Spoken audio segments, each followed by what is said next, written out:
in effect for the North County. All of northern San Diego County is under a high wind warning. I believe that. Your mic is that on there. now? You go. Okay, Now you're on. Okay, good. All of North County is under a high wind warning. Winds are gusting up around 35, 45 miles an hour. One of the primary problems we're seeing is a fire of this size will actually generate its own winds. This fire consumes two kinds of fuel. It consumes the brush. It also consumes oxygen. As it continues to burn and you see all that fuel going up, the air has to rush in, oxygen has to rush in to fuel this fire. So we are seeing now reports of wind gusts of 35, 45 miles an hour, primarily around the Escondido area and also around the San Marcos area. The way we know that is through something called Doppler radar. Doppler radar can also, as well as looking at rain, it can also measure wind. It sees wind speed and direction.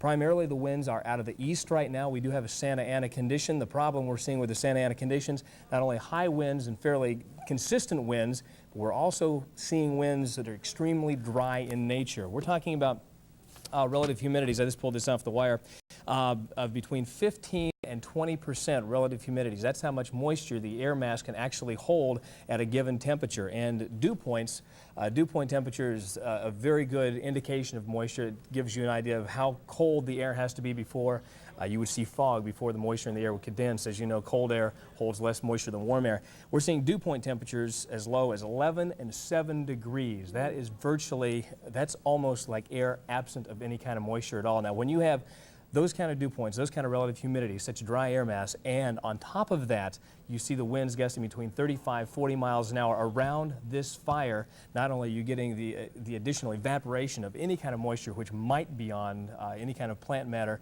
but you also continue to fuel that fire with more wind. And where Leonard Villarreal was, and he said the winds are starting to die down, you'll notice that the fire had also died down. So they're not seeing a lot of wind in the areas that the fire is dying down, because again, you lose that heat engine, that draw of all that thermal energy which is drawing in the air mass. So we continue to see the winds be a problem, and it looks like from all the current models we have that the winds will continue to be a problem until about noon tomorrow. They're not expecting any kind of significant weakening in the winds until tomorrow afternoon. Now, the rest of San Diego County is under a wind advisory, but it's the North County that's the problem. Exactly, exactly. All right, Leon, thank you for that explanation. It makes it even sound more frightening, frankly. It is, it is, yeah. Oh, dear. We have Leonard Villarreal at the northwest corner of La Costa, Rancho Santa Fe. It's right in the Carlsbad area. Leonard, what's the latest? Kimberly, we are at La Costa at Cadenci and Borla, and again in this area 8 homes went up in flames over the last several hours. Firefighters are mopping up, putting this one out, putting the last of the flames out on this house. With us right now live is Rancho Santa Fe firefighter Greg Rainville. Greg, it's been an incredible night for you guys. How do you react when you see a house like this destroyed but yet see a house intact next door? Well, it's an unfortunate incident to have a house burned down. We're here to try to save the homes. What's been happening is we've been losing these homes and having to save the homes next door, so we're glad we can do that, at least that much. Of course, we blame the winds, but what part do these shake shingle roofs play in all this? Well, they play a major role. As you can see, these embers keep flying down neighborhood to neighborhood, and we were talking earlier, there's houses on fire 5 miles from here. These shake shingle roofs get going, and that's it. You get into the attic, and then once the fire's burning on the inside of the house, it's hard to save it with this type of equipment and these resources here. Some people have compared that to covering your home with the kindling. Yeah, well, you could say that. We did a demonstration at our 50th anniversary party just on Sunday, and I think it was pretty clear what can happen with a shake shingle roof.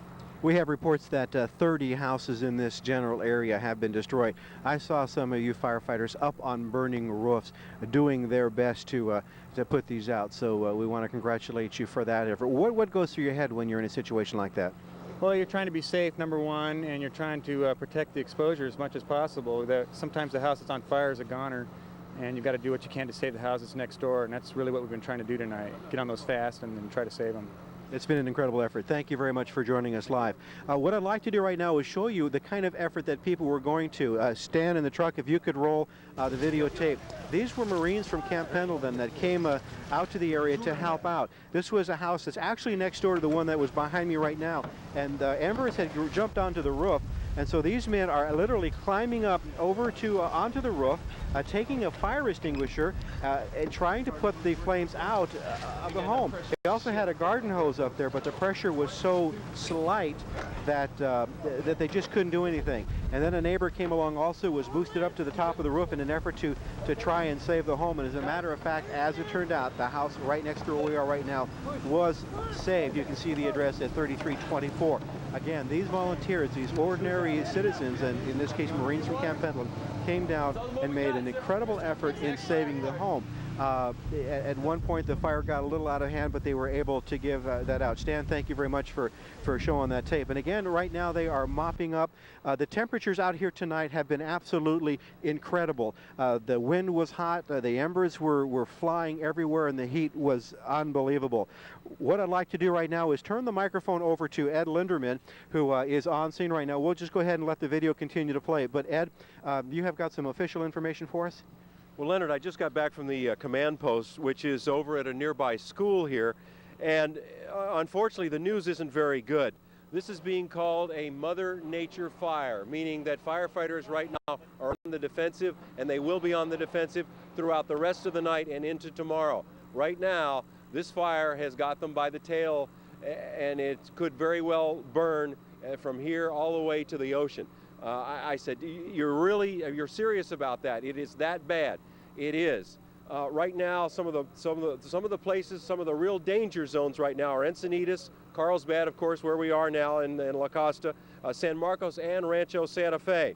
The problem is the winds continue to whip up. They would hope that Santa Ana winds sometimes die down in the evening. That is not the case. The winds have continued to gust at 25, 35, up to 45 miles an hour, and they have played havoc with all of the crews, not just here in this area, but all over the North County. And he said, yes, it's very, very likely that the fire could keep going west. It could start to go a little bit to the south, where we've got Encinitas, and then tomorrow, assuming that the winds, and that's what we're hearing from the weather forecasters, that the winds might die down a little bit. Okay, what happens when the winds from the east die down, and then we get the flow coming in, going toward the east again off the ocean? Now we're having problems again going back toward Escondido and San Marcos, where the fire has just burned. Perhaps Escondido, perhaps elsewhere. So right now they are in a defensive posture. They are literally they're about, they said about 110 engine companies. That's about 330 firefighters. I said, do you need more firefighters? Not right now. They think they've got, certainly they could use some more equipment and some more firefighters, but that is not the problem. Not enough manpower is not a problem. They are expecting some California Department of Forestry crews to come in from Northern California tomorrow. There will be, but as I said, right now, equipment and manpower is not the problem. Here are the Marines right now that I guess Leonard was referring to. Leonard? Yeah. Do you want to go ahead and, since you were talking about Sure, that, thanks very much. I came in late on that. These were the from Camp Pendleton. I know you guys climbed up to the house next door. You ended up saving it, but you guys were climbing up on a hot roof. What was going through your mind? I was just worried about the guys not make sure that they stayed in the places they should so they wouldn't fall through. And just to get the fire out, find where the main cause and source of it was, and to get it under control so the firefighters could get it out and maybe save the house as much as we could of it anyway. Well, we didn't get your name. Lance Corporal Owens. Corporal Owens, we want to thank you again. It's amazing what you and your friends have done. Now, were you sent down here by the Corps, or did you guys come down on your own? No, we went out to go get a movie actually, and we saw the flames, and we decided to come just see what was going on. And on the way down here, we decided to see if we could help, and we ran up here, and they started giving us the gear, and we just jumped in. Just jumped in, and again, because you jumped in, I know of at least one home that you guys saved. Identify yourself and tell me what it was like fighting the fire, basically barehanded. My name is Lance Corporal Pershing, and really, you didn't have time to think. It's just basic instinct. It's just really nothing was rushing through your mind but getting the fire out. What about personal danger? Really, I wasn't thinking of that. I was thinking more of the family that actually lived there than. All right, 3rd Marine here, what's your name? Lance Corporal Richardson. Tell me what was going through your mind. Now, I know there were times in here where the smoke was so thick that we could hardly breathe. Weren't you worried about literally burning up? No, not at all. We knew if we stayed back far enough and did what the firefighters told us to do, we'd be fine. We'd just help out, try to stop the fire before it burned the house down. All right, I know you gentlemen saved several homes. We thank you very much. And we ought to tell you again that these people were not assigned here. They were out to rent a movie, saw the area was in trouble, and on their own volunteered, and we know that they made a difference in saving at least one home. Right now, we're going to jump up back to Sky 10 with Andrea with a look at what's going on up there. Okay, Leonard, what you're looking at right now, we're located just south of San Marcos. It's the north rim of the burning fire. You can see a cross there right in the middle of the frames. It's called the San Marcos Cross. Kyle Anastasio, who's our pilot, lives in San Marcos, and his home is threatened down below, but this is one of the structures that sort of stands alone in the dark brush and the flames tonight. It's hard to tell what this is going to look like at daybreak because over 5,000 acres have been charred, close to 30 homes have burned. I mean, like I said, this is sort of like a hopeful sign in the midst of all of this. Out of the windshield here, Sky 10, I'm looking north and east, an area called Valley Center and Rincon, where another fire has whipped up. We've been in touch with Astria. They are over it. They are saying that one is burning out of control. So we've got two major fires now burning in San Diego County, this one being the major one that everyone's getting some attention to. It's been a tough night for fire crews down below, and I can tell you that these flames are heading towards the neighborhood down near San Marcos, so this could be the next hot spot. Carol, Kim, back to you. All right. Andrea, it's quite a sight. That is an awesome sight. Thank you. Well, it didn't take long for the Red Cross, as per usual, to mobilize. 3 evacuation centers are underway and operational, I should say, right now in the North County area. Gail Falkenthal with the Red Cross is on the line with us. Gail, what's the status right now with regard to the evacuation centers? We have 3 shelters open at this time, and we'll house people overnight at San Marcos High School, San Diego High School, and Rancho Santa Fe Middle School. Now, we are working on getting a shelter evacuation center open in Valley Center.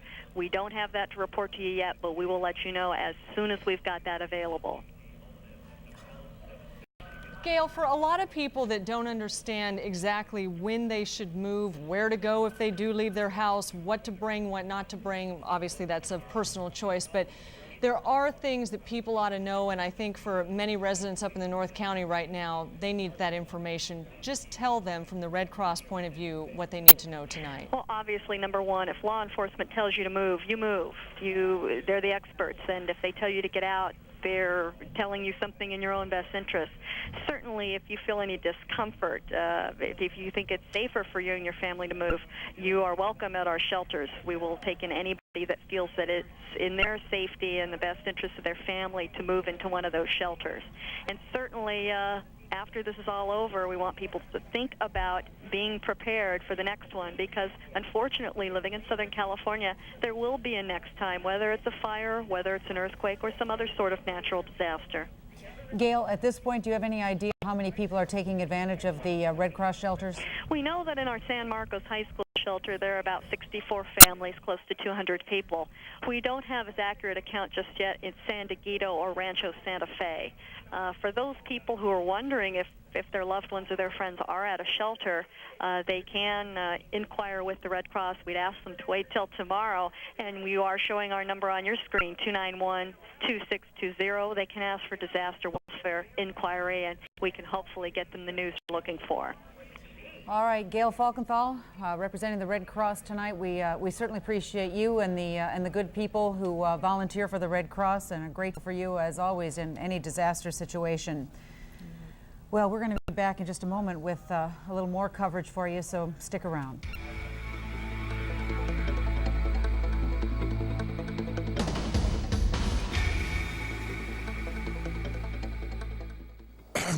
Shoo, vermin. I am Fifth Avenue. And even though I live amongst debutantes and celebrities, things are dull. Oh, look, another tourist.